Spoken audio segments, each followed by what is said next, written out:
തീർത്തിരിക്കുകയാണ്. ഇനിയിപ്പോൾ സെക്കൻഡ് ഇയറിലോട്ട് പോവുകയാണ്. സെക്കൻഡ് ഇയറിൽ നമുക്ക് വേണ്ടതെന്ന് വെച്ച് കഴിഞ്ഞാൽ 3 പുസ്തകങ്ങളാണ്. അതിനകത്തുള്ളത് 1 Tempest, 2 Caesar and Cleopatra, 3 Moonlit Doom. ഇതിനകത്ത് മൂൺലിറ്റ് ഡൂമിലെ ഓൾറെഡി എല്ലാം പഠിച്ചു കഴിഞ്ഞാൽ അറിയാമല്ലോ. മൂൺലിറ്റ് ഡൂമിലെ പാഠങ്ങളെല്ലാം ഒരു ഇതൊക്കെ അറിയാം ഇല്ലേ. പിന്നീടുള്ളതെന്ന് വെച്ച് കഴിഞ്ഞാൽ ടെമ്പസ്റ്റ് ഇത്തിരി കട്ടിയാണ് പഠിക്കാനായിട്ട്. ടെമ്പസ്റ്റ് നല്ലോണം പഠിക്കാതെ ആൻസർ കിട്ടില്ല. പിന്നെ സീസർ ക്ലിയോപാട്ര മൊത്തത്തിൽ പഠിക്കാൻ എളുപ്പമാണ്. നമ്മൾ സാധാരണ രീതിയിൽ നിന്നും എളുപ്പമാണ്, കുറച്ചുകൂടെ എളുപ്പമാണ്. സീസർ ക്ലിയോപാട്ര നമ്മൾ പഠിക്കണമെങ്കിൽ എളുപ്പമാണ്. അതായത് നിങ്ങൾക്ക് പാടുള്ള ഏതാണോ എന്ന് പറയൂ, പെട്ടെന്ന് ഒരു മെസ്സേജ്.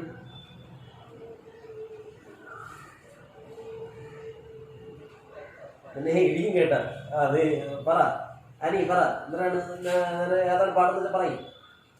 ആ സാധനം ഞാൻ എക്സ്പ്ലെയിൻ ചെയ്യാറുണ്ട്. അല്ലെങ്കിൽ ഞാൻ തന്നെ പറഞ്ഞ ഒരു പുസ്തകം എടുക്കുന്നുണ്ട്. നിങ്ങളെ ചോദിച്ചിട്ട് എടുക്കുമ്പോൾ നിങ്ങൾക്ക് പാടുള്ള അറിയാമല്ലോ എന്ന് ചോദിച്ചാൽ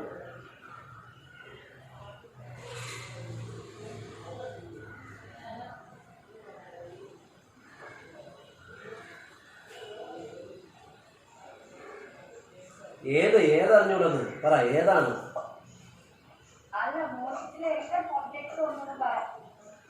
മൂൺലിറ്റിലെ അല്ലേ? മൂൺലിറ്റ് ഡൂമിലെ ആദ്യത്തെ ചാപ്റ്റർ പേരുകൾ എനിക്ക് എല്ലാം 10 ഡിഗ്രി ഫസ്റ്റ് ഇയർ തൊട്ട് 3rd ഇയർ വരെ ഏകദേശം 10-800 ചാപ്റ്ററുകളുണ്ട്. ഇതെല്ലാത്തിൻ്റെ പേര് കഥ ഓർമ്മിച്ച് വെക്കാൻ അങ്ങനെ പറ്റുമോ? അവിടെ നിങ്ങളുടെ ചാപ്റ്ററിൻ്റെ പേരെങ്കിലും ബാക്കിയാണ്. അതാണ് ഞാൻ പറഞ്ഞത്. ഒന്നാമത്തെ ചാപ്റ്റർ മൂൺലിറ്റ് ഡൂമിലെ ഏതായിരുന്നു? All the world is a stage. William ഷേക്സ്പിയറിൻ്റെ all the world is a stage ആണ് ഒന്നാമത്തെ. ഇല്ല, ഇമ്പോർട്ടൻ്റ് ചാപ്റ്റർ ഞാൻ പറയാം. അതിൻ്റെ പുസ്തകം ഇരിക്കണ്ട.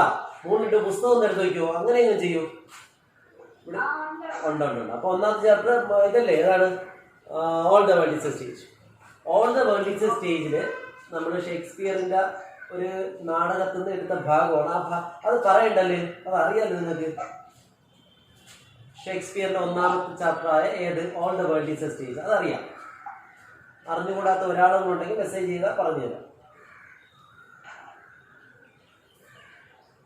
എല്ലാവർക്കും അറിയാമെന്നുണ്ടെങ്കിൽ പറഞ്ഞ് ടൈം കളയാതിരിക്കാൻ വേണ്ടി ഞാൻ ചോദിക്കുന്നത്.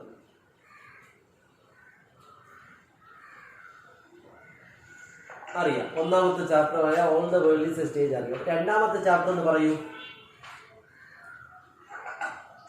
ബാറ്റർ മൈ ഹാർട്ട് അല്ലേ? Batter my heart. രണ്ടാമത്തെ ചാപ്റ്റർ അത് ഞാൻ പറയാം. അത് ഭയങ്കര ഇമ്പോർട്ടൻ്റ് ആണ്, നോക്കിക്കോണം. രണ്ടാമത്തെ ചാപ്റ്ററാണ് ബാറ്റർ മൈ ഹാർട്ട്. എന്നത് രണ്ടാമത്തെ ചാപ്റ്ററാണ്. എഴുതിയിരിക്കുന്ന ആള് ജോൺ ഡൺ ആവാനാണ് ചാൻസ്. അപ്പോൾ ജോൺ ഡണ്ണിൻ്റെയാണ് batter my heart. John Donne. ആ പാഠത്തിൻ്റെ പ്രത്യേകത ഞാൻ പറഞ്ഞുതരാം. ജോൺ ഡൺ എന്ന് പറയുന്നത് 16-ാം നൂറ്റാണ്ടിലെ എഴുത്തുകാരനാണ് ജോൺ ഡൺ.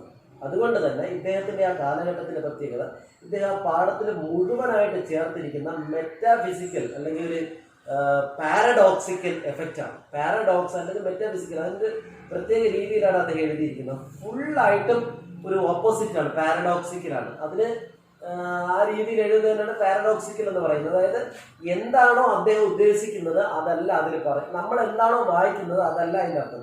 ആ പാഠത്തിൻ്റെ തീമെന്ന് വെച്ചാൽ batter my heart. John Donne ദൈവത്തിനോടായിട്ട് അദ്ദേഹം റിക്വസ്റ്റ് ചെയ്യുകയാണ്, അപേക്ഷിക്കുകയാണ്.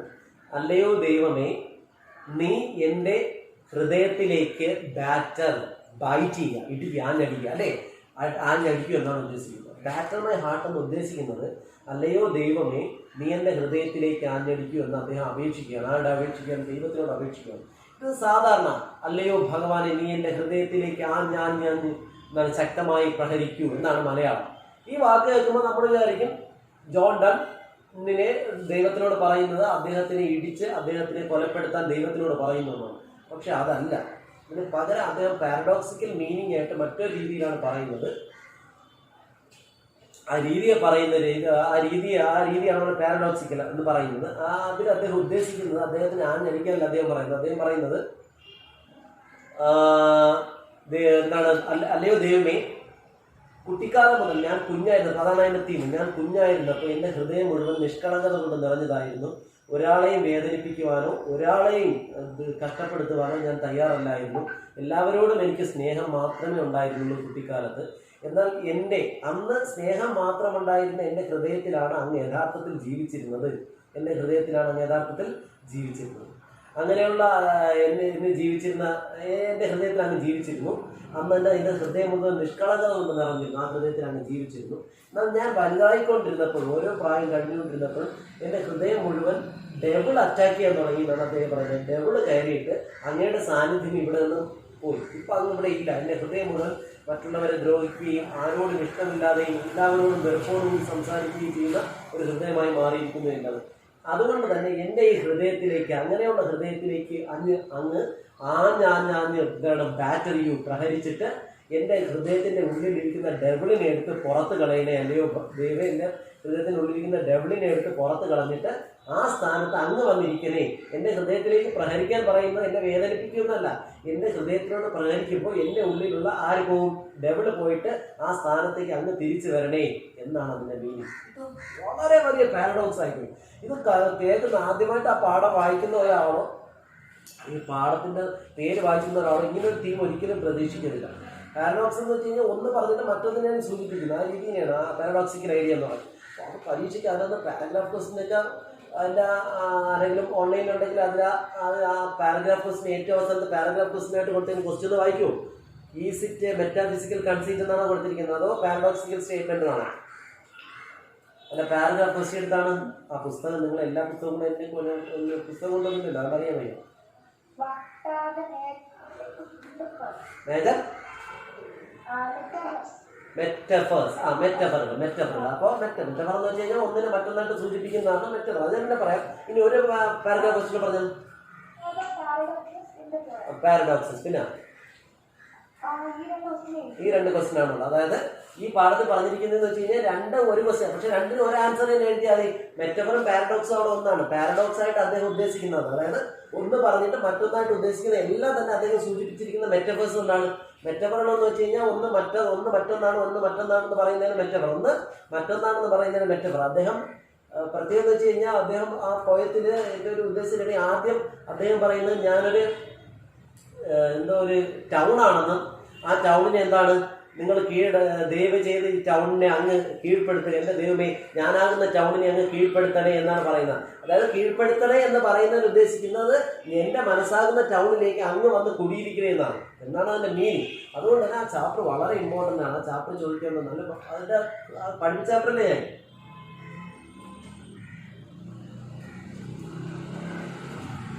പഠിപ്പിച്ച ചാപ്റ്റർ അല്ലേ? അതിന്റെ ഒന്നാമത്തെ അനോട്ടേഷൻ ഒന്ന് വായിക്കൂ.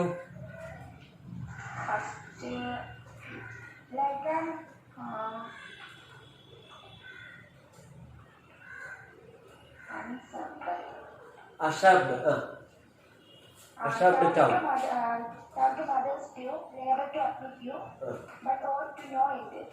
അത് തന്നെ. അതായത് ഞാനെന്ന് പറയുന്നത് ഇപ്പൊ ഒരു ടൗൺ ആണ്, ഉപേക്ഷിക്കപ്പെട്ട. അഷാബ്ഡ് എന്ന് വെച്ചാൽ ഉപേക്ഷിക്കപ്പെട്ടതാണ് അർത്ഥം. അഷാബ്ഡ് ടൗൺ ആണ് ഞാനെന്ന് പറയുന്ന വ്യക്തി. എൻ്റെ ഹൃദയമെന്ന് പറയുന്നത് ഉപേക്ഷിക്കപ്പെട്ട ഒരു ടൗൺ പോലെയാണ്. ആ ടൗണിലേക്ക് അഡ്മിറ്റ് എന്ന വാക്കവിടെ കൊടുത്തിരിക്കുന്നത്. അഡ്മിറ്റ് ചെയ്യാൻ ശ്രമിച്ചു, ബട്ട് നോ യൂസ്. ഞാൻ അങ്ങേ കൊണ്ടുവന്ന് പ്രതിഷ്ഠിക്കാൻ ശ്രമിച്ചു. ഏതാണ്? ഈ ടൗണിലേക്ക്, ഞാൻ എൻ്റെ ഹൃദയമാകുന്ന ടൗണിലേക്ക് അങ്ങേ കൊണ്ടുവന്ന് പ്രതിഷ്ഠിക്കാൻ ശ്രമിച്ചു. പക്ഷെ ഒരിക്കലും അതിന് യാതൊരു ഉപയോഗം ഉണ്ടായില്ല. എത്ര ശ്രമിച്ചിട്ട് നടന്നില്ല. അതുകൊണ്ട് എൻ്റെ ഹൃദയമാകുന്ന ടൗണിനെ അങ്ങ് കീഴടക്കും. അവിടുത്തെ പ്രത്യേകം ഒന്ന് ശ്രദ്ധിച്ചാൽ അദ്ദേഹത്തിന്റെ ഹൃദയത്തെ അദ്ദേഹം എന്തായിട്ട് പറയുന്നത്? ടൗൺ ആയിട്ടല്ലേ പറയുന്നത്. ഒന്നിനെ മറ്റൊന്ന് പറയുന്നതിന് വിളിക്കുന്ന പേരല്ലേ മെറ്റഫർ. അപ്പൊ അവിടെ കൊടുത്തിരിക്കുന്ന മെറ്റഫർ ആണ്. അതാണ് പാരഗ്രാഫ് ക്വസ്റ്റ്യൻ കൊടുത്തിരിക്കുന്നത്. എന്താണ് metaphor? What are the major metaphors? അവിടെ ആദ്യം മെറ്റഫർ ആണ്. അതാണ് അനോട്ടേഷൻ ക്വസ്റ്റ്യനാണ്. ആ ചോദ്യത്തെ ആ ആൻസറിനെ തന്നെ നമുക്ക് ആ പാരഗ്രാഫ് ക്വസ്റ്റ്യൻ എഴുതാൻ പറ്റും. അവിടുത്തെ ഒരു മെറ്റഫർ ആണ്. അദ്ദേഹത്തിന്റെ ഹൃദയത്തെ അദ്ദേഹം എന്താക്കി സങ്കല്പിച്ചിരിക്കുന്നു? ഒരു ടൗണായിട്ട് സങ്കല്പിച്ചിരിക്കുന്നു. ആ ടൗണിനെ ദൈവത്തിനോട് കീഴടക്കാൻ പറയാണ്. എല്ലാം കേൾക്കുന്നുണ്ടോ? ദൈവത്തിനോട് കീഴടക്കാൻ പറയാണ്. എൻ്റെ ഹൃദയത്തിൽ വന്നിരിക്കും എന്ന് പറഞ്ഞാൽ അദ്ദേഹം പലതവണ ദൈവത്തിനാണ്. നമ്മൾ വലുതായിക്കൊണ്ടിരിക്കുമ്പോൾ നമുക്ക് എന്തെങ്കിലുമൊക്കെ ദൈവം നമ്മുടെ ഹൃദയത്തിൽ വന്നിരിക്കണം നമുക്ക് ആഗ്രഹം ഉണ്ടാവും, അല്ലേ? അഡ്മിറ്റ് ചെയ്യണമെന്ന് ആഗ്രഹം ഉണ്ടാവും. ദൈവത്തെ ഇവിടെ ഹൃദയത്തിൽ കൊണ്ടുവന്ന് അഡ്മിറ്റ് ചെയ്യണമെന്ന് ആഗ്രഹം ഉണ്ടാവും. പക്ഷേ പലപ്പോഴും നമ്മുടെ മനസ്സിലേക്ക് കയറുന്നത് പല വികാരങ്ങളായിട്ട് നമ്മുടെ മനസ്സിലേക്ക് കയറുന്ന ഡെവിളല്ലേ. അപ്പൊ ഡെവിൾ നമ്മുടെ മനസ്സിലേക്കാണ് കയറിക്കൊണ്ടിരിക്കുന്നത്. നമുക്ക് തന്നെ അറിയാം നമ്മൾ ചെയ്യുന്ന എല്ലാം മിക്കുള്ളതും തെറ്റാണെന്ന്. പക്ഷെ നമുക്ക് പ്രശ്നം എന്താണ്? ദൈവത്തിന് നമ്മൾ എത്ര തെറ്റ് ശരി എന്ന് പറയുന്നതാണ് ദൈവം തെറ്റെന്ന് പറഞ്ഞ ഡെവിളാണ്. അപ്പോൾ എൻ്റെ ഹൃദയം മുഴുവൻ തെറ്റുകൊണ്ട് നിറഞ്ഞിരിക്കുന്നു. ശരിയായ ദൈവത്തിന് ഞാൻ പലതവണ ഇവിടെ അഡ്മിറ്റ് ചെയ്യാൻ നോക്കി, പക്ഷെ നടക്കുന്നില്ല. മനസ്സിലായ? അതാണ് അവിടുത്തെ മെറ്റഫർ. അത് നല്ലതായിട്ട് പഠിച്ചു വെച്ചിരിക്കുന്ന ആ ചോദ്യം ഇഷ്ടംപോലെ അനോട്ടേഷൻ അതിന് ചോദിച്ചിട്ടുണ്ട്. അത് കൃത്യം ചോദിക്കുന്ന അനോട്ടേഷൻ അല്ലെങ്കിൽ എസ് എ ചോദിക്കുന്നതിന് ജോൺ ഡണ്ണിന്റെ പാടാണ്. അപ്പോൾ ഒന്നാമത്തെ അനോട്ടേഷൻ ഇതായിരുന്നു. ഏതായിരുന്നു എന്ന് ചോദിച്ചിട്ടുണ്ടെങ്കിൽ ഐ ആം ലൈക്ക് ആൻ അഷാബിറ്റ് ആണ് അല്ലേ. ഞാൻ അഡ്മിറ്റ് ചെയ്യാൻ ശ്രമിച്ചു, പക്ഷേ എനിക്ക് ഒരിക്കലും അത് കഴിഞ്ഞില്ല. ദയവ് ചെയ്ത് അങ്ങ് ഒരു അമ്മയെ പോലെ എൻ്റെ ഹൃദയത്തിലേക്ക് കുടിയേറും എന്നാണ് അതിൻ്റെ മീനിങ്. ഇതാണ് ഒന്നാമത്തെ അനോട്ടേഷൻ. ഇനി അനോട്ടേഷൻ എല്ലാവരുടെ കയ്യിലുണ്ടെങ്കിൽ ജസ്റ്റ് ഒന്ന് വായിച്ചു നോക്കാം. ഗൂഗിൾ ട്യൂബിൻ്റെ അനോട്ടേഷൻ ഉണ്ടെങ്കിൽ ചെറുതായിട്ട് വായിച്ചു നോക്കാം. എല്ലാവരും ഓൺലൈനിലുണ്ടല്ലോ, 10 പേരുണ്ടല്ലോ. ഷൈനെ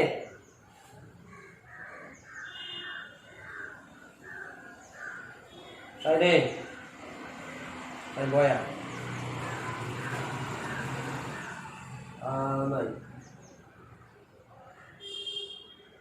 ഷൈനെ നിനക്ക് നാണോ? ഫാസ്റ്റാവാൻ നടക്കുന്നത് നാണോ? ഷൈനെ മനസ്സിലായ? ഇനി ആർക്കെങ്കിലും മനസ്സിലാവാതുണ്ടോ? അത് ഇഷ്ടംപോലെ പരീക്ഷ ചോദിച്ചിട്ടുള്ളതാണ്. ദേവിക മനസ്സിലായ? രണ്ടാമത്തെ അനോട്ടേഷൻ ഒന്ന് വായിക്കോ. അതിനകത്ത് ഞാൻ വിട്ടുപോയത് കൊണ്ടാണ് ചോദിക്കുന്നത്. ഓർമ്മ പുസ്തകമില്ലാത്തണ്ടേ.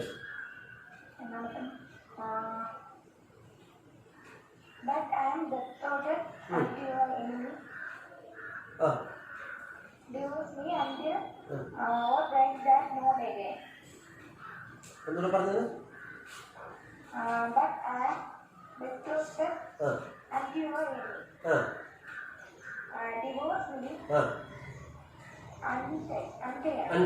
ഓക്കെ, അവിടെ ആ വരിയും സത്യം പറഞ്ഞാൽ നമ്മൾ മെറ്റഫർ പഠിച്ചത്. എന്താണ് മെറ്റഫർ? ഒന്നിനെ മറ്റൊന്നായിട്ട് സങ്കല്പിക്കുന്നതിനെ പഠിച്ചത് മെറ്റഫർ. ഇവിടെ ഇയാൾ പറയുന്നത്, ജോൺ ഡൺ പറയുന്നത്, ഇയാളുടെ ഹൃദയം എന്ന് പറയുന്നത് ആദ്യം എന്താണ്, ഒരു ടൗൺ ആണെന്ന് പറഞ്ഞു. അപ്പോൾ ഒന്ന് ഹൃദയത്തെ ടൗണായിട്ട് സങ്കല്പിച്ചത് കൊണ്ട് മെറ്റഫറാണ്. ഈ രണ്ടാമത്തേൽ പറയുന്നത് ഇയാളുടെ ഹൃദയം എന്ന് പറയുന്നത് കല്യാണം കഴിക്കപ്പെട്ട ഒരു പെൺകുട്ടിയായിട്ട് സങ്കല്പിച്ചില്ല. അതാണ് ടൈ എന്ന് ഉദ്ദേശിച്ചത്. ഞാനിപ്പോൾ ടൈ ആണ്. ടൈ എന്ന് വെച്ചാൽ കെട്ടുക, താലി കെട്ടുക എന്നർത്ഥം. ടൈ കെട്ടിയിട്ടിരിക്കുന്നു. ആരാൾ കെട്ടിയിട്ടിരിക്കുന്നു? ഇയാളെ കല്യാണം കഴിച്ച് ഹൃദയത്തെ കല്യാണം കഴിച്ചിരിക്കുന്ന ആരാണെന്ന് അറിയാമോ? ഡെവിള്. ഭയങ്കര മെറ്റഫറാണ്. ഡെവിളാണ് കല്യാണം കഴിച്ചിരിക്കുന്നത്. ദയവ് ചെയ്ത് അതാണ് ഐ ആം ബിട്രോത്തഡ്. ഞാനിപ്പോ കീഴടക്കപ്പെട്ടിരിക്കുന്നത് അൺടു യുവർ എനിമി. അങ്ങയുടെ എനിമിയായ ഡെവിളിനാൽ ഞാൻ വിവാഹം കഴിക്കപ്പെട്ടിരിക്കുന്നു. ബിട്രോത്ത് ചെയ്യപ്പെടുക, ബിട്രോത്തൽ വിവാഹം കഴിക്കപ്പെടുക അല്ലേ. ഞാൻ വിവാഹം കഴിക്കപ്പെട്ടിരിക്കുന്നത് അങ്ങയുടെ എനിമിയായ ആരാലാണ്? നമ്മുടെ ഡെവിളിനാലാണ്. അതുകൊണ്ട് തന്നെ അങ്ങ് ദയവ് ചെയ്ത് ഡിവോഴ്സ് മീ. ഡിവോഴ്സ് ചെയ്യുക, വിവാഹം വേർപെടുത്തുക. എന്റെ ഹൃദയത്തെ കല്യാണം കഴിച്ചിരിക്കുന്ന ഡെവിളിൽ നിന്നും അങ്ങനെ ഡിവോഴ്സ് വാങ്ങി തരണമെന്ന്. ഡിവോഴ്സ് വാങ്ങി തന്നെ അൺടൈ ചെയ്യുക, താലി പൊട്ടിച്ചു കളയാം. ആര് കെട്ടിയിരിക്കുന്ന? ഡെവിള് പൊട്ടിച്ചിരിക്കുന്ന താലി പൊട്ടിച്ച് കളഞ്ഞിട്ട് പ്ലീസ് ഇൻസിസ്റ്റ് മൈ ഹാർട്ട്, എന്റെ ഹൃദയത്തിലേക്ക് അങ്ങ് വന്നിരിക്കൂ. അവിടുത്തെ പ്രത്യേകത ഇവിടെ എന്തായിട്ട് സങ്കല്പിച്ചിരിക്കുന്നു? അയാളുടെ ഹൃദയത്തെ ഒരു ഡെവിള് കല്യാണം കഴിച്ചിരിക്കുന്ന പെണ്ണായിട്ട് സങ്കല്പിച്ചിരിക്കുന്നു. ഇവിടെ നിന്നും ദൈവീയ എന്തിരിക്കുക, ഒഴിവാക്കുക അല്ലേ. ഇപ്പോൾ ഡെവിള് അതിന്റെ മീനിങ് ഇത്രയേ ഉള്ളൂ. തന്റെ ഹൃദയത്തിലിരിക്കുന്ന ആ ഡെവിളിനെ ഇവിടെ നിന്ന് എടുത്ത് മാറ്റിയിട്ട് ദൈവമേ ഇവിടെ കുടിയേറും. അപ്പോൾ സൂപ്പർ മെറ്റഫറാണ്. ഇത് പരീക്ഷയ്ക്ക് ഇഷ്ടം പോലെ ചോദിച്ചിട്ടുള്ളത്. അതിന്റെ ഫുൾ ഓഫ് മെറ്റഫാർസ് ആണ്. അതുകൊണ്ടാണ് അടുത്ത പാരഗ്രാഫ് ക്വസ്റ്റ്യൻ. ഇതെല്ലാം പിന്നെ വേറെ രീതിയിൽ പറഞ്ഞു കഴിഞ്ഞാൽ ഒറ്റ വാക്ക് പറഞ്ഞ് ചോദിച്ചിട്ട് കൊടുത്തിരിക്കുന്നേ. വേറെ രീതിയിൽ പറയുകയാണെങ്കിൽ ഇതെല്ലാം കൊടുത്തിരിക്കുന്നത് പാരഡോക്സിക്കൽ ഐഡിയയാണ്. പാരഡോക്സിക്കൽ എന്ന് വെച്ചാൽ എന്താണ്? പാരഡോക്സിക്കൽ എന്ന് വെച്ചാൽ ഒന്ന് പറഞ്ഞ് മറ്റൊരു രീതിയിൽ അല്ലെ. എല്ലാം പറഞ്ഞിരിക്കുന്നത് ഒന്നാണ് പറയുന്നത്, പക്ഷെ അതിന്റെ ഉള്ളിൽ വേറൊന്നാണ്. ആ രീതിയിൽ കൊടുത്തിരിക്കുന്നത്. മാത്രമല്ല അത് അങ്ങനെ പറയാൻ വേണ്ടി അദ്ദേഹം എല്ലാം ഇപ്പോൾ ഉപയോഗിച്ചിരിക്കുന്ന മെറ്റഫേഴ്സ് ആണ്. ആദ്യം ടൗണിനെ എന്തായിട്ട് സങ്കല്പിച്ചു? അയാളുടെ ഹൃദയത്തെ ഒരു ടൗൺ. ആര് ഭരിക്കുന്ന ടൗൺ? ഡെവിള് ഭരിക്കുന്ന ടൗൺ ആണ് ഇപ്പോൾ എൻ്റെ ഹൃദയം. ദൈവീത് ഡെവിളിനെ ഇവിടുന്ന് അടിച്ചു കൊടുത്തിട്ട് അവിടെ ദൈവത്തിനോട് കൂടിയാണ് പറയുന്നത്. രണ്ടാമത് പറയുന്നത് എൻ്റെ ഹൃദയം എന്ന് പറയുന്നത് ഡെവിള് വിവാഹം കഴിക്കപ്പെട്ടിരിക്കുന്ന ഒരു പെണ്ണാണ്. ഇവിടെ താലി പൊട്ടിച്ച് കളഞ്ഞിട്ട് ഡെവിളിനെ ഇവിടുന്ന് ഒഴിവാക്കിയിട്ട് ദൈവമായ അങ്ങ് ഇവിടേക്ക് വരണം. മനസ്സിലായ? ഡൗട്ടുണ്ടോ? പുസ്തകമൊക്കെ ഉണ്ടെങ്കിലേ ഡൗട്ടൊന്നും ഇല്ലാതിരിക്കും. മനസ്സിലായെന്ന് മെസ്സേജ് അയക്കുക. ഒന്നുകൂടെ പറയണമെന്ന് മെസ്സേജ് അയക്കുക. ഓക്കെ, അപ്പൊ അത് മനസ്സിലാക്കുക. ഡിവോഴ്സ് മീ എന്നൊക്കെ നമ്മളാ പാടമൊക്കെ വായിക്കുമ്പോൾ ഡിവോഴ്സ് മീ എന്താണ് ഡിവോഴ്സ് ചെയ്യാനായിട്ട്? കാരണം എന്തിനാ ഡിവോഴ്സ് ചെയ്യാനെന്ന് വിചാരിക്കരുത്. എന്താണ് അതിന്റെ അർത്ഥം? എന്താണ് ഡിവോഴ്സ് മീ എന്ന ഉദ്ദേശം? എന്താണ്? എൻ്റെ ഹൃദയത്തെ ഇപ്പോൾ ഒരു ഡെവിള് കല്യാണം കഴിക്കപ്പെട്ടിരിക്കുന്ന ഒരു ബ്രൈഡ് വധുവാണ് എൻ്റെ ഹൃദയം അല്ലേ. ബ്രൈഡാണ് എൻ്റെ ഹൃദയം എന്ന് ദയവ് ചെയ്ത് അൺടൈ ചെയ്യുമെന്ന് വെച്ചാൽ അവൻ കെട്ടിയിരിക്കുന്ന ഡെവിള് കെട്ടിയിരിക്കുന്ന താലി പൊട്ടിച്ചു കളഞ്ഞു. ഓക്കെ, മനസ്സിലായല്ലോ? ഇപ്പോൾ 2 അനോട്ടേഷൻ. എനിക്ക് തോന്നുന്നു ഇതിനകത്ത് 3 അനോട്ടേഷൻ വരണമെന്ന് തോന്നുന്നു. ഏറ്റവും ലാസ്റ്റ് 2 വരി ഒരു അനോട്ടേഷൻ വരണം. എന്നാണ് എനിക്ക് തോന്നുന്നത്. ഇല്ലേ? ഒരു അഡ്രസ് ഏതാണ്? ടൗൺ ആയിട്ട് സങ്കല്പിക്കുന്നത്. രണ്ടാമത്തെ അഡ്രസ് ഏതാണ്? പറയണേ ആരെങ്കിലും. മൂന്നാമത്തെ എന്തിനാണ്ടേ ഒന്ന് പറഞ്ഞേ, കേൾക്കുന്നില്ല. ഈ ചാപ്റ്റർ മൂന്നാം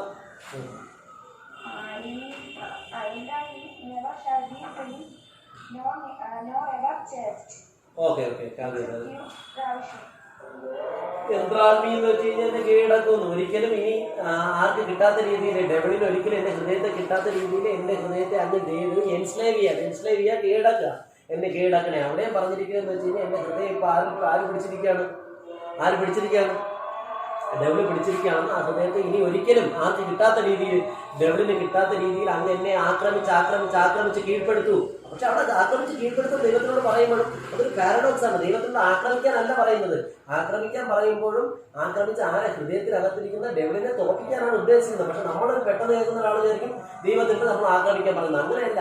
എന്റെ ഹൃദയത്തിരിക്കുന്ന ഡെവിളിനോട് അങ്ങ് ഫൈറ്റ് ചെയ്തിട്ട് എന്നെ യന്ത്രാളിയൂ, എന്നെ കീഴടക്കൂ എന്ന് ഉദ്ദേശിക്കുന്ന ഡെവിളിനെ എടുത്തു മാറ്റിയിട്ട് കീഴടക്കാൻ പറയുന്നത് വെച്ചാൽ എന്റെ ഉള്ളിൽ അങ്ങ് ഇരിക്കുന്ന. മനസ്സിലായി? ഇത്രയുള്ള ഈ പാഠത്തിലുള്ള full of metaphors, paradoxical statement, annotations എല്ലാം ഞാൻ പറഞ്ഞു. ഈ പാഠം ഡൗട്ടുള്ളതെന്ന് ചോദിക്കാം. എഴുതിയിരിക്കുന്നത് ജോൺ ഡൺ വളരെ വലിയ എഴുത്തുകാരനാണ്. അദ്ദേഹത്തിന്റെ എഴുത്തിന്റെ രീതിയെ പറയുന്ന മെത്തേഡാണ് മെറ്റാഫിസിക്കൽ ഐഡിയാസ്. എഴുതുന്ന രീതിയല്ല, എന്താണ് ഉദ്ദേശം വരുന്ന രീതി പഠിക്കുന്നവരാണ് പാരഡോക്സിക്കൽ ഓർ മെറ്റാഫിസിക്കൽ ഐഡിയാസ് എന്ന് പറയും. അതുകൊണ്ട് തന്നെ അത് നന്നായിട്ട് നോക്കി വെച്ചിട്ടുണ്ട് മെറ്റാഫിസിക്കൽ ഐഡിയാസ് എന്താണെന്ന്. എപ്പോഴും ഡണ്ണിന്റെ ഈ പാഠത്തിന് ഏത് വരെ ചോദിച്ചാലും done as A metaphysical poet എന്ന് എഴുതണം. ജോൺ ഡൺ എന്താണ്?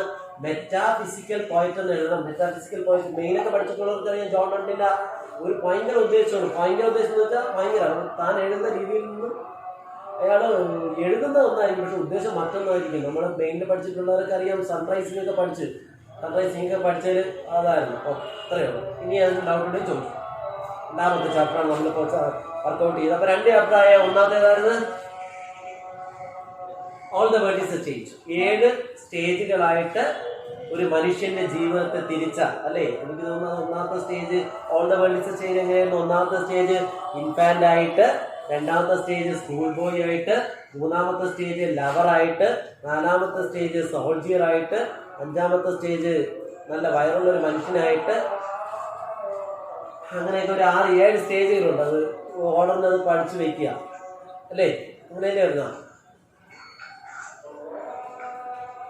7 സ്റ്റേജ് പരീക്ഷിക്കുന്നത്. ഷേക്സ്പിയറിന്റെ ചാപ്റ്ററാണ്. എപ്പോഴും എസ്സേ ചോദിക്കുന്ന ചാപ്റ്ററാണ്. നന്നായിട്ട് പഠിച്ചു വയ്ക്കുക. ഒന്നാമത്തെ ചാപ്റ്റർ നല്ല ഭംഗിയായിട്ട് ഞാൻ പഠിക്കുന്ന ചാപ്റ്ററാണ്. അതിലൊരു ഡൗട്ട് വരാനായിട്ട് സാധ്യതയില്ല. ഇനി രണ്ടാമത്തെ ചാപ്റ്ററാണ് ഞാനിപ്പോൾ പറഞ്ഞ ബാറ്റർ മൈ ഹാർട്ട് എന്ന് പറഞ്ഞ ചാപ്റ്റർ. ജോൺ ഡണ്ണിന്റെ ചാപ്റ്ററാണ്. അത് നന്നായിട്ട് പഠിച്ചു. ഈ 2 ചാപ്റ്റർ ഇമ്പോർട്ടൻ്റ് ആണ്. ഇമ്പോർട്ടൻ്റ് ചാപ്റ്റർ അത്രേ പറഞ്ഞു.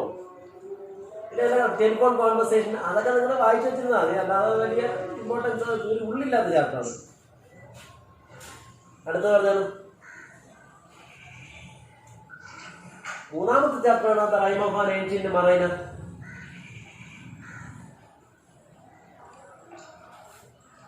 യുലീസസ് ഇമ്പോർട്ടന്റ് ആണോ എന്നൊരു വാക്ക് ചോദിക്കരുത്. ഈ പുസ്തകത്തിലെ ഏറ്റവും ഇമ്പോർട്ടന്റ് ചാപ്റ്റർ യുലീസസ് ആണ്.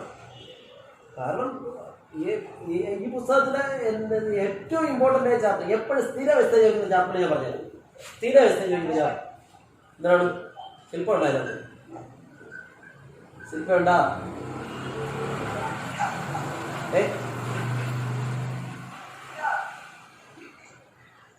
ആലബാസ്റ്റർ ചേംബർ ഇമ്പോർട്ടന്റ് ആണോ എന്ന്. ആലബാസ്റ്റർ ചേംബർ എഴുതിയ ആളുടെ പേര് ഞാൻ പറയാം. ആലബാസ്റ്റർ ചേംബർ ശ്രദ്ധിച്ചിരിക്കണം. ആലബാസ്റ്റർ ചേംബറിന് ഒരു പ്രത്യേകതയുണ്ട്. ഞാൻ പറയുന്നത് ശ്രദ്ധിച്ചിരുന്നാൽ നിങ്ങൾക്ക് ആലബാസ്റ്റർ ഇപ്പോൾ തന്നെ പഠിക്കാൻ പറ്റും. ആലബാസ്റ്റർ ചേംബർ എഴുതിയത് എമിലി ഡിക്കൻസൺ ആണോ? നോക്കണ്ടേ അല്ലേ? Emily Dickinson. അപ്പൊ ആലബാസ്റ്റർ ചേംബർ എഴുതിയത് എമിലി ഡിക്കൻസൺ എന്ന് പറയുന്ന വ്യക്തിയാണ്. അത് എനിക്ക് തോന്നുന്നത് 3 പാരഗ്രാഫേ ആ പാഠത്തിലുണ്ടെന്നാണ് തോന്നുന്നത്. 3 പാരഗ്രാഫായിട്ട് ആ പാഠത്തിലുണ്ട്. വേറെ 12 ലൈനോ 15 ലൈനോ കൊടുത്തിരിക്കുന്ന 3 പാരഗ്രാഫേ ആ പാഠത്തിലുണ്ട്. 2 പാരഗ്രാഫ് 3 പാരഗ്രാഫിന്റെ മറ്റോ. അപ്പൊ അതിനകത്ത് ഫുള്ള് പറയുന്നത് ഒരു ടേം തന്നെ. നമ്മളെല്ലാവരും മരിച്ചതിന് ശേഷം ഒരു മാർബിൾ ചേംബറിനകത്ത് അടക്കം ചെയ്യപ്പെട്ടിരിക്കുന്നു. നമ്മളെല്ലാവരും മരിച്ചിട്ടും നമ്മളെല്ലാവരും കുഴിച്ചിടുമെന്ന് മലയാളം പറയാം, നമ്മൾ കുഴിച്ചിടുമെന്ന് പറയും. ഇവിടെയാണെങ്കിൽ മാർബിൾ ചേംബറിനകത്ത് നമ്മളെല്ലാവരും അടക്കം ചെയ്യപ്പെട്ടു എന്ന് പറയുന്നത്. നമ്മൾ മാർബിൾ ചേംബറിനകത്ത് നമ്മളെല്ലാവരും അടക്കം ചെയ്യപ്പെട്ടു. അപ്പോൾ നമ്മളെല്ലാവരും മാർബിൾ ചേംബറിനകത്ത് ഇരിക്കും മരിച്ച ശരീരം. ഈ ഇരിക്കുന്ന ശരീരത്തിന് ആ മാർബിൾ ചേംബർ ഉണ്ടല്ലോ, നമ്മൾ കിടക്കുന്ന ആ കൂടാരം, അതിനെ വിളിക്കുന്ന പേരാണ് ആലബാസ്റ്റർ ചെയിൻ. എന്താണ് ആലബാസ്റ്റർ?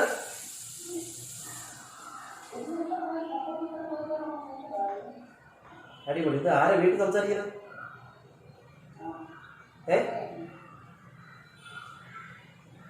അതിനെ വിളിക്കുന്ന പേരാണ് ആലബാസ്റ്റർ ചേംബർ എന്ന്. ആ മാർബിൾ കൊണ്ടുള്ള കൂടാരത്തിന് വിളിക്കുന്ന പേരാണ് ആലബാസ്റ്റർ ചേംബർ. ഇത് എന്തോന്നത്? ഇതാരിത് മെനക്കെട്ട് ഓടി ഓണാട്ട് അതിനെ വിളിക്കുന്ന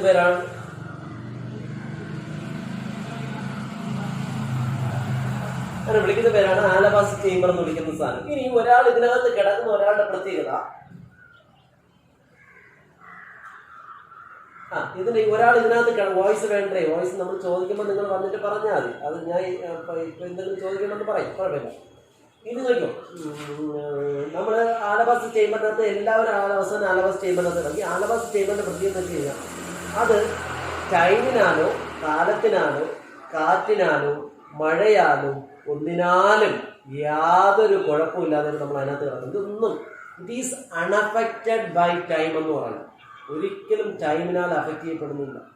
is unaffected by wind and natures all the problems. നേച്ചറിൽ ഒരു പ്രോബ്ലംസ് ഇതിനെ അഫക്റ്റ് ചെയ്യുന്നില്ല. അതേസമയം നേച്ചർ ഒന്നും തന്നെ, നേച്ചറിൽ നടക്കുന്ന ഒന്നും തന്നെ അഫക്റ്റ് ചെയ്യാതെ നമ്മളെല്ലാവരും ഒരു കൂടാരത്തിനകത്ത് ഇരിക്കുന്നു. അതിൻ്റെ പേരാണ് ആലബാസ്റ്റർ ചേംബർ. പരീക്ഷയ്ക്ക് ഏറ്റവും കൂടുതൽ ചോദിച്ചിട്ടുള്ള അനോട്ടേഷനാണ് it is unaffected by time or wind എന്നൊക്കെ പറഞ്ഞിട്ട് അനോട്ടേഷൻ അതിനകത്തുണ്ട്. അതാണ് ഏറ്റവും കൂടുതൽ ചോദിച്ചിരിക്കുന്നത്. പക്ഷേ ഒരു ഉപകാരം എന്ന് വെച്ച് കഴിഞ്ഞാൽ ഈ ഞാൻ പറഞ്ഞ പോയിന്റുകൾ വെച്ച് നിങ്ങൾ ആലബാസ്റ്റർ ചേംബറിന്റെ ചെറിയൊരു ആശയം എന്താണ് പഠിച്ചു വെച്ചിരുന്നാൽ നമ്മളെല്ലാവരും അതിനകത്ത് പറയുന്ന even the magistrates, even the Kings, even the ministers, even every one in this world will surrender towards death. എല്ലാവരും ആരുടെ മുന്നിൽ കീഴടങ്ങും, മരണത്തിന് മുന്നിൽ കീഴടങ്ങും എന്നുള്ളതാണ്. മരണമാണ് ആ ചാപ്റ്റർ തീം. അതുകൊണ്ട് തന്നെ മരണവുമായി ബന്ധപ്പെട്ട പാഠമായതുകൊണ്ട് അതിനെ വിളിക്കുന്ന പേര് ഫ്യൂണറൽ പോയം എന്നാണ് വിളിക്കുന്നത്. Funeral, FUNERAL, funeral poem. ഒരു ഫ്യൂണറൽ പോയമാണ്. മജിസ്ട്രേറ്റ്സ് അതിന് ആരായാലും അവസാനം മരണത്തിന് മുമ്പ് കീഴടങ്ങി എല്ലാവരും ഈ ആലബാസ്റ്റർ ചേംബറിനകത്തേക്ക് വന്നേ പറ്റൂ. ഇൻ ദ എർത്ത്, അല്ലെങ്കിൽ നമ്മുടെ ഈ ഭൂമിയിൽ വി ആർ നോട്ട് സേഫ്. നമ്മൾ ഒരിക്കലും സേഫ് അല്ല. Every time we don't know what will happen. Actually, we don't know what will happen in the future time. എന്ത് ചെയ്യും നടക്കും നമുക്ക് അറിഞ്ഞൂടാ. പക്ഷെ നമ്മുടെ ഈ ഭൂമിയിൽ ജീവിക്കുന്ന നമ്മളും ആലബാസ്റ്റർ ചേംബറിനകത്തവ മാർബിൾ ചേംബറിനകത്ത് എല്ലാവരും ആവും. ഈ ലോകത്തുള്ള എല്ലാവരും അതിനകത്താവും. ഇത് എല്ലാവരും അതിനകത്താവും അല്ലേ? അതിനകത്ത് കൊടുത്തിരിക്കുന്ന dogs and magistrate will surrender. അതുമാണ് ഏറ്റവും അവസാനത്തെ അതായിരിക്കാനുള്ള ചാൻസ്. നോക്കിയാൽ ഡോഗ്സ് ആൻഡ് മജിസ്ട്രേറ്റ്സ്. ഡോഗ്സ് എന്നോട് ഉദ്ദേശിക്കുന്നത് എന്താ വെച്ച് കഴിഞ്ഞാൽ പണ്ടത്തെ രാജാക്കന്മാരും മിനിസ്റ്റേഴ്സ്, ഈ ഉന്നത വ്യക്തികൾ എന്നാണ് ഡോഗ്സിന്റെ അർത്ഥം കേട്ടോ. ഡോഗ്സ് എന്ന് വെച്ചാൽ ഇതൊന്നല്ല, മജിസ്ട്രേറ്റുമാരെയൊക്കെ വിളിക്കുന്ന പേരാണ് ഡോഗ്സ്. അവിടെ കൊടുത്തിരിക്കുന്നത് അങ്ങനെയാണ്, ഡോഗ്സ് ആൻഡ് കിങ്സോ dogs and magistrates will surrender എന്നാണ് ആ വരിയിൽ കൊടുത്തിരിക്കുന്നത്. അപ്പോൾ അത് പരീക്ഷ ഇഷ്ടം പോലെ ചോദിച്ചിട്ടുണ്ട്. അതും പഠിച്ചു വയ്ക്കുക. Dogs and magistrates will surrender before death. എല്ലാവരും ആരുടെ മുന്നിൽ കീഴടങ്ങും. അത് മരണം എല്ലാവരെയും ഒരുപോലെ കൊണ്ടുപോകും. It is equal, death is equal to all. എല്ലാവർക്കും ഈക്വൽ ആണ്. അതിന് ആരെന്നില്ല. He does not concern the rich people and the poor people. ആരെ കൺസേൺ ചെയ്യൂല, പരിഗണിക്കൂല.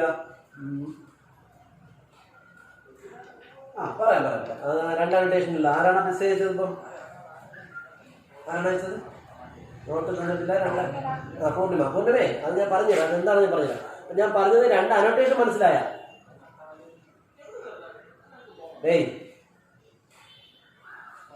പോയാ മനസ്സിലായി. അതായത് ഒന്നാമത്തെ അനോട്ടേഷൻ ആലബാസ്റ്റർ ചേംബർ ഒന്നിനാൽ അഫക്റ്റ് ചെയ്യുന്നില്ലെന്നും, രണ്ടാമത്തെ അനോട്ടേഷൻ അത് രണ്ടെണ്ണം ഒരുമിച്ചാണ് കൊടുത്തിരിക്കുന്നത്. ആ രണ്ട് അനോട്ടേഷൻ. പിന്നെ ലാസ്റ്റ് അനോട്ടേഷൻ എന്ന് വെച്ച് കഴിഞ്ഞാൽ ഒരു ഡോഗ്സ് ആൻഡ് മജിസ്ട്രേറ്റ്സ് എല്ലാവരും ആടുമ്പോൾ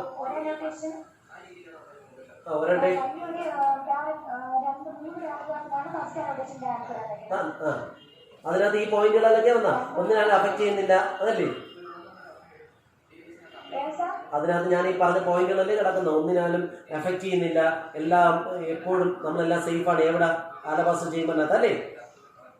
ആ, രണ്ടാമത്തെ ഡോഗ്സ് ആൻഡ് മെൻസ്ട്രേഷൻ്റെ അതാണോ? കുറച്ചേ തന്നിട്ടുള്ളൂ എന്ന് വെച്ച് കഴിഞ്ഞാൽ അതിന്റെ പ്രത്യേകം അറിയാമോ? അതാണ് ഞാൻ പറഞ്ഞത്. ഇതിനകത്ത് പോയിന്റ് പറഞ്ഞുതരാം. ഏത് ഡോഗ്സ് ആൻഡ് മെൻസ്ട്രേഷൻ 2 വരിയിലും ആ 2 വരിയിലും ഒരു ചെറിയൊരു പാസേജിൽ തന്നിട്ടുള്ളൂ. മറ്റേ നമ്മുടെ മുകളിൽ തന്ന അനോട്ടേഷൻ ഉണ്ടല്ലോ, ആ അനോട്ടേഷൻ ഈ ഡോഗ്സ് ആൻഡ് മജിസ്ട്രേറ്റ്സിന്റെ അനോട്ടേഷൻ ചോദിക്കണമെങ്കിൽ മുകളിൽ തന്ന അനോട്ടേഷൻ നമ്മൾ ആദ്യം പഠിച്ച അനോട്ടേഷൻ മൊത്തം എഴുതിയതിനു ശേഷം ഇത് കൂടെ എഴുതിയാൽ, അതായത് മുകളിൽ തന്നെ ആലപാസം ചേമ്പറിനകത്ത് കിടക്കുന്നു, അതിന്റെ പ്രത്യേകത എന്താണ് എല്ലാം എഴുതിയതിനു ശേഷം നമുക്ക് ഈ ഡോഗ്സ് ആൻഡ് മജിസ്ട്രേറ്റിന്റെ കേസ് എഴുതാൻ പറ്റൂ. എല്ലാവരെയും മരണം ഒരുപോലെ കൊണ്ടുപോകുന്നു, ഡോഗ്സ് ആയാലും മജിസ്ട്രേറ്റ് ആയാലും. പക്ഷെ നമ്മൾ എല്ലാവരെയും കൊണ്ടുപോകുന്ന അവസാനം നമ്മൾ എവിടെ സേഫ് ആയിരിക്കും?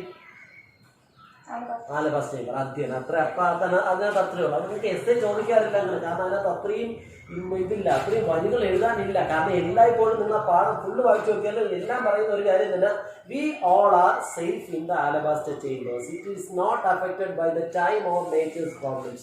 And even the magistrates and kings or everyone is surrendered towards death. Death does not have any എന്താണ് കൺസേൺ ടുവേർഡ്സ് എനിവൺ എന്നൊക്കെ പറഞ്ഞല്ലേ. മരണത്തിന് മറ്റുള്ളവരോട് എന്തില്ല, ഒരു കൺസേണും ഇല്ല. It is equal to all. മരണം എല്ലാവർക്കും ഈക്വൽ ആണ്. ഉറപ്പായിട്ടും ഈ രീതിയിൽ ഒന്നെങ്കിൽ ഇങ്ങനെ ചോദിക്കും പരീക്ഷ ക്വസ്റ്റ്യൻ, മരണം എത്രത്തോളം, മരണത്തെ ഇദ്ദേഹം എത്രത്തോളമാണ് എമിലി ഡിക്കൻസൺ കൊണ്ടുവന്ന് പറഞ്ഞിരിക്കുന്നത്, അവർ എത്രത്തോളമാണ് കൊണ്ടുവന്ന് പറഞ്ഞിരിക്കുന്നത്. രണ്ടാമത് ചോദിക്കാം പാരഗ്രാഫ് ക്വസ്റ്റ്യൻ ചോദിക്കുന്നത്, നമ്മളെല്ലാവരും വി ആർ ഓൾ സേഫ്, എവിടെ സേഫ് ആണെന്ന് പറയാൻ കാരണം. അങ്ങനെ പാരഗ്രാഫ് ക്വസ്റ്റ്യൻ ചോദിക്കാം. എന്തായാലും ഞാൻ തന്നിരിക്കുന്ന നോട്ട് മാത്രം നിങ്ങൾ കൃത്യമായിട്ട് പഠിച്ചു വയ്ക്കുക, അത് മാർക്ക് കിട്ടും കേട്ടാ. സംശയം ഉണ്ടോ? ഇനി ആരെങ്കിലും ഉണ്ടെങ്കിൽ ചോദിച്ചു.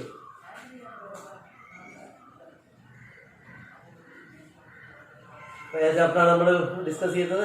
ആർക്കെങ്കിലും ഉണ്ടോ? ഇല്ലെങ്കിൽ ഡൗട്ട് ഇല്ല, ക്ലിയർ എന്തെങ്കിലും പറയും.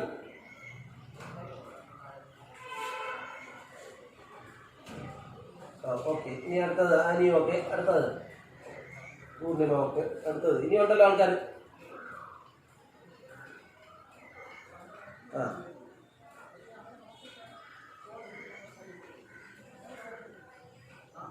ഓക്കെ, വളരെ കുഴപ്പമില്ല. അപ്പൊ നമുക്ക് മനസ്സിലായെന്ന് വെച്ച് കഴിഞ്ഞാൽ ആ ചാപ്റ്ററിന്റെ ബേസ് നമുക്ക് മനസ്സിലായി.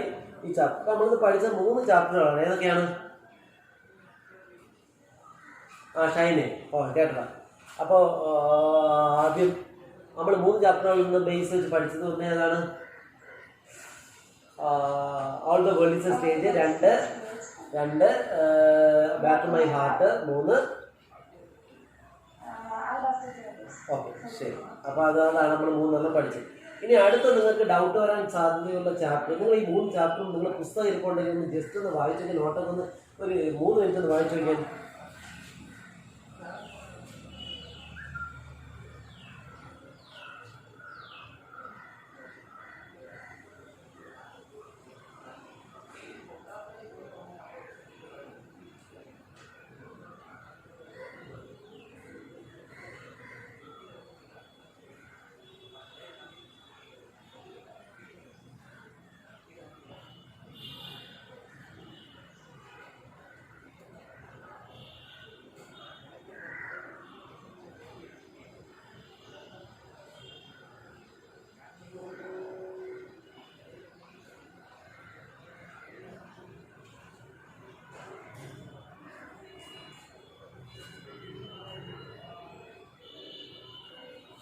ഒരു ചാപ്റ്റർ കൂടെ ഞാൻ പറയാം, ബാക്കി അടുത്ത ദിവസം പറയാം. ഓക്കെ, അടുത്തതായിട്ട് വരുന്നത് the rime of an ancient marine. 3ാമത്തെ ചാപ്റ്ററാണ്. അതിനകത്ത് ഒരുപാട് പറയാനുണ്ട്. അതിനകത്ത് ഒരുപാട് പറയാനുള്ളത് കൊണ്ട് തന്നെ നമുക്ക് അടുത്ത ദിവസം ഇത്തിരി സമയം എടുത്ത് പറയാൻ പറ്റും. അത് നിങ്ങൾക്ക് ഇത്തിരി ഡൗട്ടും കൂടി ചാപ്റ്ററാണ്. നമുക്കപ്പോൾ ഇന്ന് 3 ചാപ്റ്ററായി. ഓൾ ദ വേൾഡ് സ്റ്റേജ് ആയല്ലോ, സേഫ് ഇൻ ദ alabaster. പിന്നെ നിങ്ങൾക്ക് ഇതറിയാമോ? ലാബെല്ലേ ഡെയിംസ് ആൻഡ് മെർസി. വന്ന് ലാബെല്ലേ ഡെയിംസ് ആൻഡ് മെർസി എന്ന് പറഞ്ഞപ്പോൾ ആനി വന്ന് പോടാന്ന് പറഞ്ഞു. ലാബെല്ലേ ഡെയിംസ് മെർസി അറിയാമോ? ലാബെല്ലേ ഡെയിംസ് ആൻഡ് മെർസി.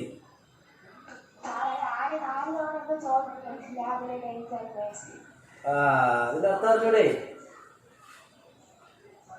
ഇത് നമ്മൾ പഠിച്ചതല്ലേ? ഏറ്റവും സൂപ്പറായിട്ട് ഞാൻ പഠിപ്പിച്ച ചാപ്റ്ററാണ് ലാബെല്ലേ ഡെയിംസ് ആൻഡ് മെർസി. പഠിച്ചതല്ലേ? ആ കൊള്ളാം. അതുകൊണ്ടാ പറഞ്ഞില്ല. ഇനി വരുവാ നീ എന്തെങ്കിലും പഠിക്കാനില്ല എന്തെങ്കിലും പറഞ്ഞേ കാണിച്ചില്ല. നോക്കാം നമുക്ക്. ലാബെല്ലെ ഡൈൻസ് ഫ്രാൻസ് ആദ്യം നമ്മൾ മനസ്സിലാക്കേണ്ടത് ലാ എന്ന വാക്കിന്റെ അർത്ഥം. ഇതൊരു ഫ്രഞ്ച് വേർഡാണ്, ഫ്രഞ്ചോ ലാറ്റിനോ ആണ് കേട്ടോ. ലാ എന്ന വാക്കിന്റെ അർത്ഥം, ലാ എന്ന വാക്കിന്റെ അർത്ഥം എന്ന് വെച്ചാൽ ദാ. ബെല്ലെ, ബെല്ലെ എന്ന് വെച്ച് കഴിഞ്ഞാൽ എന്താ അർത്ഥം? സുന്ദരി. അതിസുന്ദരിയോടെ വിളിക്കുന്ന പേരാണ് ബെല്ലെ. അല്ല ഒരുപാട് സുന്ദരം belle belle belle belle beautiful. Dame എന്ന് വെച്ച് കഴിഞ്ഞാൽ മലയാളം, കറക്റ്റ് മലയാളം പെൺകൊടി, യുവതി എന്നൊക്കെയാണ് അർത്ഥം. ഡെയിം സ്ത്രീ. സാൻസ്, സാൻസ് എന്ന് വെച്ചാൽ വിത്തൗട്ട്. കീർത്തിയെന്നും എല്ലാം പറയില്ലേ വിത്തൗട്ട്. മേഴ്സി എന്ന് വെച്ചാൽ കരുണ. പണ്ട് പഠിച്ചപ്പോഴേ നമ്മൾ പറഞ്ഞില്ലേ, എന്താണ് പഠിച്ചത്? നമ്മൾ പഠിച്ചത് ലാബെല്ലെ. ലാബെല്ലെ എന്ന് വെച്ചാൽ ദ ബ്യൂട്ടിഫുൾ എന്നർത്ഥം അല്ലേ. ഡെയിം എന്ന് വെച്ച് കഴിഞ്ഞാൽ സ്ത്രീ, the beautiful lady. Sans without mercy കരുണ. Beautiful lady without mercy. ഒരു കരുണയുമില്ലാത്ത പെൺകുട്ടിയെ പറ്റി പറഞ്ഞ സ്റ്റോറിയാണ്. ഒരു കരുണയുമില്ലാത്ത സുന്ദരിയായ സ്ത്രീ എന്നാണ് മലയാളം. ഒരു കരുണയുമില്ലാത്ത സുന്ദരിയായ സ്ത്രീ. ലാ ബെല്ലെ ഡെയിംസ് സാൻസ് മേഴ്സി എന്ന് വെച്ചാൽ the beautiful lady without Mercy എന്നാണ്. എഴുതിയ ആളിന്റെ പേരറിയാമോ? ആരാണ്? ഒരിക്കലും മറന്നു വരും. ജോൺ കീറ്റ്സിനെ ജീവിതത്തിൽ ഒരിക്കലും മറന്നു വരും. ജോൺ കീറ്റ്സിന്റെ പ്രത്യേകത, അദ്ദേഹത്തിന്റെ ആ ഇൻട്രൊഡക്ഷനിൽ തന്നെ നമ്മളത് പഠിക്കുന്നതാണ്. ജോൺ കീറ്റ്സ് അദ്ദേഹത്തിന്റെ ജീവിതത്തിൽ ആദ്യമായിട്ട് പോയി എഴുതുന്നത് 22-ാം വയസ്സിലാണ്. 22-ാം വയസ്സിലാണ് അദ്ദേഹം ആദ്യം പോയി എഴുതുന്നത്. അദ്ദേഹം മരിക്കുന്നത് 26-ാം വയസ്സിൽ. അപ്പോൾ അദ്ദേഹം ആകെ 4 വർഷം മാത്രം. ആദ്യത്തെ പോയം തൊട്ട് ഒരു ഒരുപാട് പോയംസ് ഉണ്ട്. 10,000 പോയംസ് കൂടുതൽ എഴുതി. എല്ലാം തന്നെ ഹിറ്റുകളായിരുന്നു. 4 വർഷം കൊണ്ട് ലോകത്തിന്റെ ഏറ്റവും മികച്ച കവിയായി മാറി. ലോകത്തിലെ ഏറ്റവും മികച്ച കവി എന്ന് ചോദിക്കുന്നതിന് ഒറ്റ ഉത്തരവുള്ള അതാണ് John Keats. Who is the best poet in the world? ഒറ്റ ആൻസർ, ജോൺ കീറ്റ്സ്. അതിന് കാരണം 22-ാം വയസ്സിൽ മുതൽ ഇത്രയുമായിട്ട് അദ്ദേഹത്തിന്റെ പ്രത്യേകത കാൽപ്പനികത അഥവാ റൊമാൻറ്റിക് പോയിന്റ്സ് ആയിരുന്നു അദ്ദേഹം കൂടുതൽ എഴുതിയിരുന്നത്. അദ്ദേഹത്തിന്റെ ഒരു പെണ്ണുമായിട്ട് ഭയങ്കര ലൈനായിരുന്നു. അത് ആ പെണ്ണ് അവസാനം അദ്ദേഹത്തിനെ കളഞ്ഞിട്ട് പോയി. അപ്പോൾ ഇദ്ദേഹത്തിന് അസുഖമാണെന്ന് പറഞ്ഞപ്പോൾ കളഞ്ഞിട്ട് പോയി. അതുമായിട്ട് ബന്ധപ്പെട്ടൊക്കെ അദ്ദേഹം എഴുതിയതാണ് ലാ ബെല്ലെ ഡെയിംസ് സാൻസ് മേഴ്സി. എന്നെ സ്നേഹിച്ച സുന്ദരി അല്ലേ, എന്നെ അതിതീവ്രമായിട്ട് സ്നേഹിച്ച സുന്ദരി എന്ത് ചെയ്തു? അതിതീവ്രമായി സ്നേഹിച്ച സുന്ദരി അവസാനം എന്നെ കളഞ്ഞിട്ട് പോയ അവസ്ഥ ഓർമ്മയുണ്ട? ഭയങ്കര സുന്ദരിയായിരുന്നു, പക്ഷെ അവളുടെ മനസ്സിൽ യാതൊരു മേഴ്സി. മേഴ്സി എന്താ? ഒരു കരുണയുമില്ലേ എന്നല്ലേ. ഒരു കരുണയും ഇല്ലാത്ത പെൺകുട്ടി എന്ന രീതിയിലാണ് അദ്ദേഹം അത് പറഞ്ഞത്. അതാണ് ലാ ബെല്ലെ ഡെയിംസ് സാൻസ് മേഴ്സി. ഒരു കരുണയുമില്ലാത്ത അതിസുന്ദരി. ചില പെൺപിള്ളേർ അങ്ങനെയാണല്ലേ, നിലകെട്ട പയ്യന്മാരെ തേച്ചിട്ട് പോകുമ്പോൾ അവളമാരെ വിളിക്കുന്ന പേരാണ് എന്തോന്ന്? La belle dames sans merci. China എതിരാരെങ്കിലും la belle dames sans merci ഉണ്ടാടാ? അപ്പൊ അത് കേട്ടാ, ലാ ബെല്ലെ ഡെയിംസ് സാൻസ് മേഴ്സി. അപ്പൊ ഈ ചാപ്റ്ററിന്റെ പ്രത്യേകത എന്ന് വെച്ച് കഴിഞ്ഞാൽ ആദ്യം ഇത് കുറേ പോയിന്റുകളുണ്ട് ആ ചാപ്റ്ററിൽ. ആ പോയിന്റുകൾ നമ്മൾ ആദ്യം മനസ്സിലാക്കേണ്ടത് 20/6/2019 പഠിപ്പിച്ചല്ലേ. ഇതിന്റെ ഒരു പോയിന്റ് ഞാൻ പറയാം.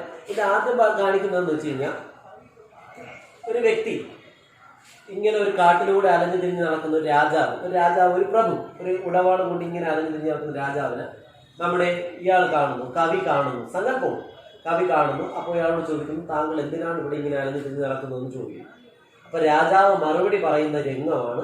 കവി കാണുന്നു, രാജാവിനെ കാണുന്നു, രാജാവ് മറുപടി പറയുന്ന രംഗമാണ് ഇപ്പോൾ. രാജാവ് പറയുന്നത്, ഞാനിങ്ങനെ ഇവിടെ ഒരു സ്ഥലത്ത് താമസിക്കുകയായിരുന്നു. അവിടെ നിന്ന് ഒരു പെൺകുട്ടി എന്നെ ഇവിടേക്ക് കൂട്ടിക്കൊണ്ടുപോകും. അതിസുന്ദരിയായ പെൺകുട്ടി. അവളുടെ സൗന്ദര്യത്തിൽ ഞാൻ മയങ്ങിപ്പോയി. അവൾ എന്നെ ഒരുപാട് സന്തോഷിപ്പിച്ചു അല്ലേ. അവൾ എനിക്ക് ഒരുപാട് പഴങ്ങൾ പറിച്ചു തന്നു, ഒരുപാട് കാട്ടിനൊക്കെ കൊണ്ടുപോയി കാട്ടുതേനെടുത്ത് തന്നു, ഒരുപാട് കാര്യങ്ങൾ തന്നു, എന്നെ ഒരുപാട് സ്നേഹിച്ചു. ഒരുപാട് എന്താണ് സ്നേഹിച്ചു. അവസാനം എന്നെ ഒരുപാട് സ്നേഹിച്ചതിന് ശേഷം ഒരു ദിവസം അവൾ എൻ്റെ മുഖത്തേക്ക് നോക്കി. എന്നിട്ട് അവൾ എനിക്ക് 4 ഉമ്മകൾ തന്നു എന്ന് പറഞ്ഞിട്ട് പറയില്ലേ, 4 ഉമ്മകൾ തന്നു. 4 ഉമ്മകൾ തന്നിട്ട് ഒരു ദിവസം അവൾ എൻ്റെ മുഖത്തേക്ക് നോക്കിയപ്പോൾ എനിക്ക് തോന്നിയത് അവളുടെ മുഖം വളരെയധികം സൗന്ദര്യപൂർണ്ണമായിട്ടും എന്താണ് എന്നെ വരെ സ്നേഹിച്ചിട്ടില്ലാത്തതുപോലെ തോന്നി. ഞാൻ അവളുടെ ആ സ്നേഹത്തിൽ പ്രണയവശനായി അവളുടെ അടുത്തിരുന്നു. അവൾ എന്നെ അവിടെ നിന്ന് ഒരു ഗുഹയിലേക്ക് കൊണ്ടുപോയി. അവിടെ ആ ഗുഹയിലെത്തി എന്നെ അവിടെ ഇരുത്തി അവൾ എന്നെ മടിയിൽ കിടത്തി ഉറക്കിയ ശേഷം ഞാൻ എഴുന്നേൽക്കുമ്പോൾ അവൾ എൻ്റെ അടുത്തില്ല. എന്നാ പറഞ്ഞിട്ട് ഇയാൾ എൻ്റെ അടുത്തില്ല, അവിടെയും തിരക്കാണ് ഞാൻ ഇവിടെ എല്ലാം അലഞ്ഞു തിരിഞ്ഞു നടക്കുന്നത് എന്ന് പറയുന്ന പോയാൽ അങ്ങനെയാണ് അവസാനിക്കുന്നത്. പക്ഷെ ഒരു പ്രത്യേകത, ഞാനിവിടെ പ്രത്യേകത അതിന്റെ പ്രത്യേകത എന്ന് വെച്ച് കഴിഞ്ഞാൽ കഥ അദ്ദേഹം പറയുന്ന രംഗങ്ങളിലെല്ലാം തന്നെ പറയുന്നതിന്റെ ഒരൊറ്റ മീനിങ് ആണ് നമുക്ക് മനസ്സിലാകുന്നത്. ആക്ച്വലി ഈ രാജാവെന്ന് വെച്ചാൽ ജോൺ കീറ്റ്സ് തന്നെയാണ്. മനസ്സിലായത്?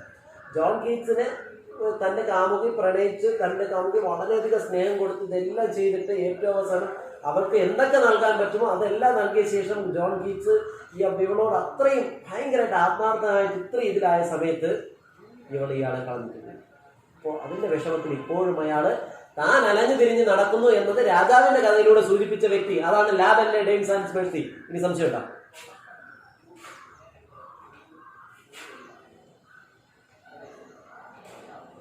ഈ ഒരിക്കൽ കൂടെ ഈ കഥ പറയണമെന്ന് പറയുന്നത് ഷൈനയെ ഇവർ ചോദിക്കണ്ട, ഒരു 5 വട്ടം കൂടി കഥ കേൾക്കണമെന്ന് ഓർമ്മയില്ല. അപ്പം നിങ്ങൾ ഒരു കാര്യം പെട്ടെന്ന് ഓർമ്മിച്ചിരിക്കാനുള്ള ഒരു പോയിന്റ് എന്ന് വെച്ച് കഴിഞ്ഞാൽ ആക്ച്വലി ആ കിങ് അല്ലെങ്കിൽ അവിടുത്തെ പ്രഭു എന്ന് പറയുന്നത് എന്താണെന്നറിയാമോ? ആര് തന്നെയാണ്? നമ്മുടെ ഈ രാജാവ് ജോൺ കീറ്റ്സ് തന്നെയാണ്. ജോൺ കീറ്റ്സ് ഹിംസെൽഫാണ്. അദ്ദേഹത്തിന്റെ ആ ഒരു തന്റെ പേഴ്സണൽ ആക്ടിവിറ്റീസ് തന്നെയാണ് അതിന് അദ്ദേഹം പറയുന്നത്. മനസ്സിലായി? അപ്പോൾ നമ്മൾ 4 ചാപ്റ്ററിനെ പറ്റി പഠിച്ചു. ഇതെല്ലാം നന്നായിട്ട് വീട്ടിൽ നന്നായിട്ട് 4 ചാപ്റ്റർ നല്ലോണം വർക്കൗട്ട് ചെയ്ത് വയ്ക്കുക. മനസ്സിലായല്ലോ? ഇതുപോലെ നമുക്ക് ഇനി അടുത്ത ദിവസം ഇതുപോലെ ഏതെങ്കിലും 4 ചാപ്റ്റർ നമുക്ക് വർക്കൗട്ട് ചെയ്ത് അടുത്ത 4 ചാപ്റ്റർ കൂടെ വർക്കൗട്ട് ചെയ്ത് അപ്പോൾ 3 എന്ത് ചെയ്യും? ഏതെങ്കിലും ദിവസം ടൈം കിട്ടുമ്പോൾ 4 കൂടെ തീരും, 3 എന്ത് ചെയ്യും? പിന്നെ ടെമ്പസ് നിങ്ങൾക്ക് ഞാൻ നല്ലോണം പഠിച്ചതാണ്. സീസൺ ക്ലിയോപാട്ര എത്രത്തോളം അറിയാമെന്ന് എനിക്കതിനെ പറ്റി ഒരു ധാരണയില്ല. സീസൺ ക്ലിയോപാട്ര നിങ്ങൾ സീസൺ ക്ലിയോപാട്ര പഠിച്ചിട്ടുണ്ടോ? പഠിച്ചു തീർത്താ? സീസൺ ക്ലിയോപാട്ര പഠിപ്പിച്ച നോട്ടുണ്ടെങ്കിൽ അത് നോട്ട് നോക്കി പഠിച്ചാൽ മതി. ടാറ്റ ടിയിലേക്ക് ക്യാരക്ടർ സ്കെച്ചും എല്ലാം നന്നായിട്ട് പഠിച്ചു വെച്ചിരിക്കും. ഞാൻ എല്ലാം കൂടെ പഠിച്ചു. അപ്പോൾ ഇത്രയേ ഉള്ളൂ. ഇത് നിങ്ങൾക്ക് ഇനി ഡൗട്ട് ഏതെങ്കിലും ചോദിക്കാം. നമ്മൾ ഈ 4 ചാപ്റ്റർ നിന്ന് പഠിപ്പിച്ച 4 ചാപ്റ്ററിന് ഡൗട്ട് ഉണ്ടെങ്കിൽ ചോദിക്കും. ഈ 4 ചാപ്റ്റർ പെട്ടെന്ന് നോക്കിയേ. എല്ലാവരും പുസ്തകം ഉണ്ടെങ്കിൽ പെട്ടെന്ന് നോക്കിയേ.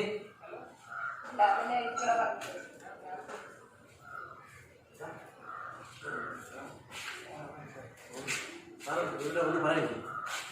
എനിക്കെത്ര പറയുന്നത്